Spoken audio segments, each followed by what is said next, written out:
PRC2 News begins with breaking news. And that breaking news is coming out of Chambers County, where a grandfather and his young grandson have died in a plane crash. You see the wreckage there just behind me. Thank you for joining us. I'm Bill Barajas. The Chambers County Sheriff's Office says they received a call around 10:30 last night about a downed aircraft near FM 1724, just south of I-10 in Hankamer. Our Mario Diaz is in the area with the latest on the investigation. Mario, investigators say they last had signal of that plane yesterday evening. Yeah, Bill, they did, and they found it this morning. A tragic Memorial Day for a family out of LaPorte. Let me set the scene for you here in Hankamer. Right here, this is FM 1724 where I stand. You see that road right there? Well, that's I-10 East. That direction is Louisiana. That direction over there, about 50 minutes, is downtown Houston.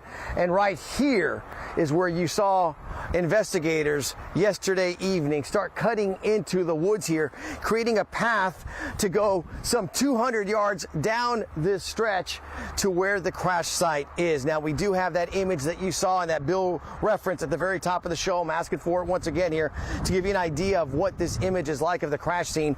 You had the pilot out of LaPorte, according to officials, a man by the name of Larry Mott, along with his grandson who was in town visiting, who were killed in this plane crash.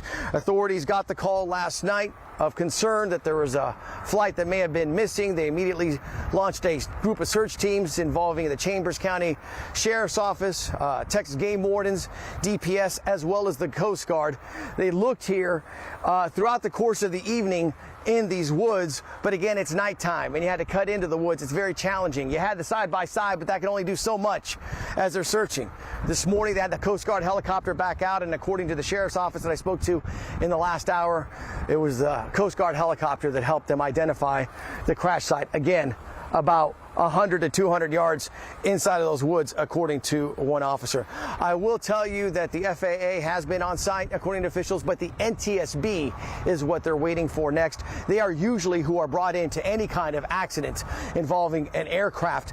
They will be conducting an investigation. Those investigations are not easy. They take time. They're complex. Expect that investigation to last anywhere from 12 to 18 months. And by the time we get to that final report, we'll have a very good indication of what happened, that this aircraft ended up behind me here in a crash scene that took the lives of a grandfather and his grandson on this Memorial Day weekend 2025.